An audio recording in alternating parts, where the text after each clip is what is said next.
Several famous authors, including Admiral William McRaven and Jordan Peterson, have suggested that doing little things can make a big difference.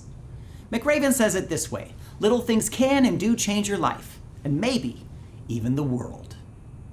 Peterson states it just a little differently, that life is often suffering, and that before we criticize the world, it might make sense first to look at ourselves, our own messes, our own laziness, and our own lack of abilities before we talk crap about other people.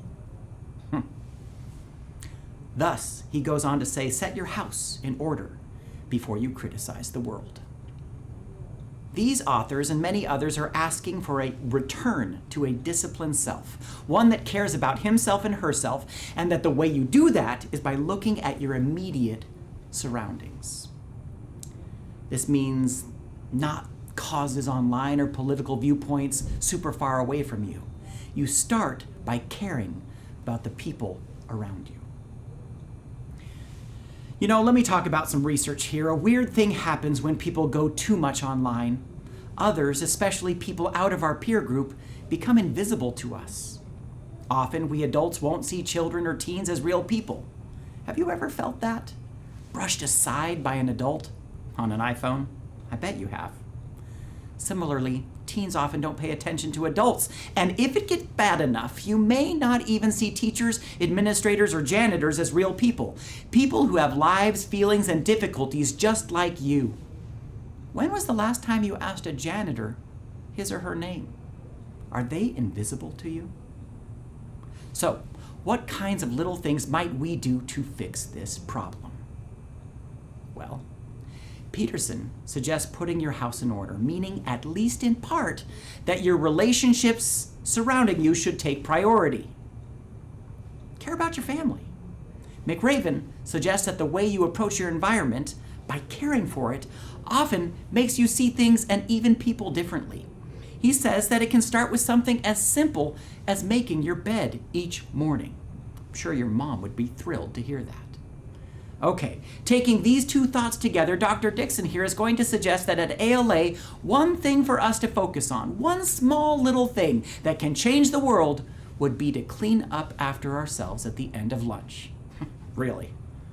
You know, that's not a hard thing, is it? No, it isn't.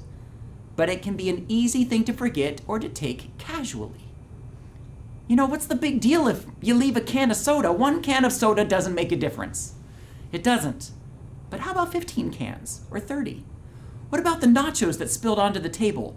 Cheese has gotten all gross and congealed. Let's let somebody else deal with that. No, we can't. Did you know that in Japan they have no janitors in any public schools? None at all. It isn't a thing. Teachers lead students to clean their entire school at the end of each school day.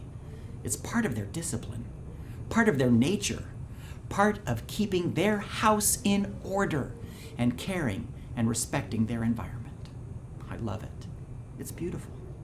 Now, we do have janitors here on our campus, but please learn their names. Thank them when you see them. And please, whatever you do, don't think that it is their job to pick up your nachos. It isn't. It's yours. And when you do this, I swear a weird thing will happen. You'll feel more connected.